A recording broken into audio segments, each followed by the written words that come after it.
সত্যি? না না, আপনারা কেউ চলে যাবেন না। এটা কিন্তু শুধু দুধ না, দুধের আগে এবং পরে অনেক গল্প আছে। প্লিজ একটু মন দিয়ে দেখুন রেসিপিটা। আজকে একটা মিষ্টির রেসিপি বানাতে চলেছি, আপনারা দেখুন। আর তার আগে আরেকটা কথা বলছি, আপনাদের প্রত্যেককে অনেক অনেক ধন্যবাদ। কারণ আমার ভিডিওগুলো একটু বড় হয়, যেহেতু খাবারের রেসিপি, এটা বেঙ্গলি রেসিপি, এর জন্য একটু দেরি হয়। আপনারা ধৈর্য করে দেখেন বলে আমার রেসিপিগুলো, এর জন্য আপনাদের ধন্যবাদ। চলুন দেখতে থাকুন। এটা আমি দুধটা আগেই একটু ঘন করে নিয়েছি, কারণ এখন তো আর অত সময় থাকে না কারোরই যে পুরোটা দেখাবার জন্য, বা আপনারা বসে বললাম যে প্রথমেই বললাম ধৈর্য নিয়ে দেখেন। তো এটা আমার ভাগ্য, আপনারা দেখেন। তো দেখুন আমি অনেকটাই দুধটা জাল কি বলে ঘন করে নিয়েছি দুধটাকে। এখানে 1 কেজি দুধ ছিল, সেটাকে ঘন করে 750 মতন আছে এখানে। এই দুধের মধ্যে আছে এলাচ, দারচিনি সামান্য, 2টো এলাচ, সামান্য দারচিনি। দুধটা ঘন হয়ে গেছে, আমি এবার দিচ্ছি চিনি। দেখতে থাকুন, খুব ভালো লাগবে। এই যে চিনিটা স্বাদ মতন, যে যেরকম মিষ্টি খাবেন সেইভাবে দেবেন মিষ্টিটা। এবার আমি ফ্লেমটা একটু বাড়িয়ে দিই।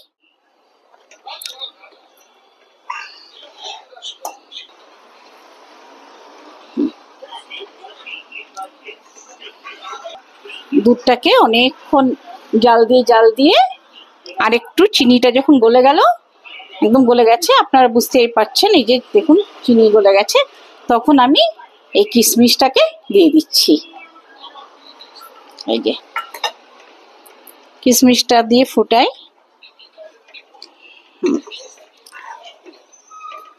আপনাদের বলেছিলাম না দুধের আগে এবং পরে অনেক গল্প আছে, তা আগের গল্পটা একটু বলে নিই। এটা হচ্ছে ছোট অনিয়ন, ছোট ছোট পেঁয়াজ, তো এই পেঁয়াজটাকে আমি আগে একটু হাফ বয়েল করে নিয়েছি। তো জলের মধ্যে আমি কি দিয়েছি বয়েল করার সময়, একটু দারচিনি, একটা এলাচ আর একটা তেজপাতা 2টো টুকরো করে দিয়ে ফুটিয়েছি। যখন হাফ বয়েল হয়ে গেছে তখন নামিয়ে নিয়েছি। তারপরে কড়াই একটু ঘি দিয়ে এটাকে এই এলাচ, তেজপাতা, দারচিনি দেখুন এই সমেত এলাচ, তেজপাতা, দারচিনি দেখতে পাচ্ছেন, আর পেঁয়াজ একটু ঘিয়ের মধ্যে ভেজে নিয়েছি। আপনারা ভাববেন যে সেটা কেন দেখালাম না, ওই প্রথমেই আমি বললাম আমার রেসিপিগুলো অনেক বড় হয়ে যায়, তাই এটা তো কমন ব্যাপার একটা, যে একটু বয়েল করে ঘিয়ের মধ্যে ভেজে নিলেই হয়ে যাবে। এবার দেখার পালা, দেখতে থাকুন, সঙ্গে থাকুন। এবার কি হবে, এবার এখানে একটু মিল্ক পাউডার আছে, দুধটাকে আরো ক্ষীর করার জন্য আমি মিল্ক পাউডার দিচ্ছি।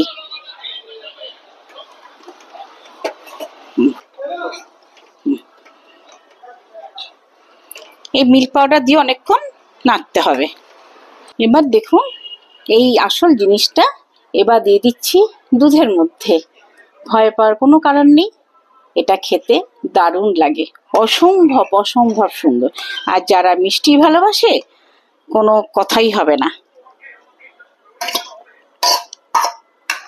আপনারা তো নানান ধরনের পায়েস বানিয়ে খেয়েছেন, পেঁয়াজের পায়েস কেউ কোনোদিন খেয়েছেন?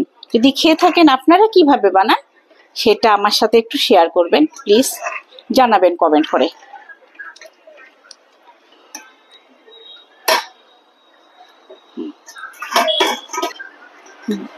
দেখো অনেকটা ঘন ঘন হয়ে এসছে, আর একটু ঘন ঘন করতে হবে। তো সেই পর্যায়ে আমি একটু নুন দিয়ে দিচ্ছি, কেন মিষ্টি জিনিসের মধ্যে একটু নুনটা আমি দিই, আমার খুব ভালো লাগে।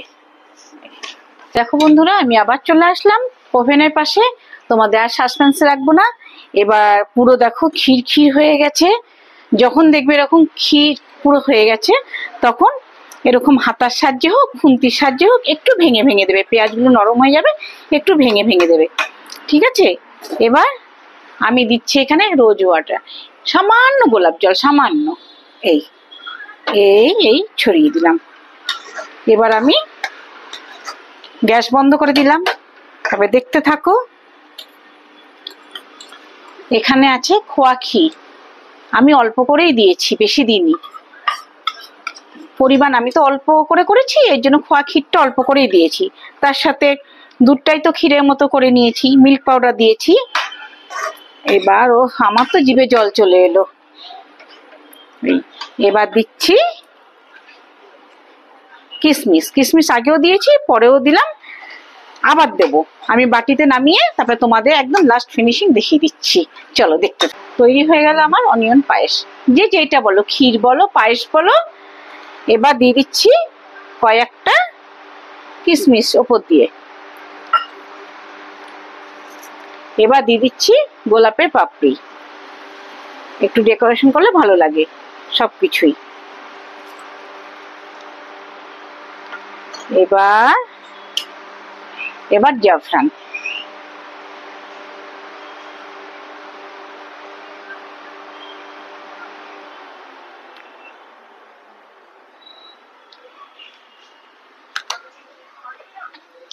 এই দেখো দেখতে কত ভালো লাগছে, খেতেও ঠিক ততটাই সুন্দর লাগবে।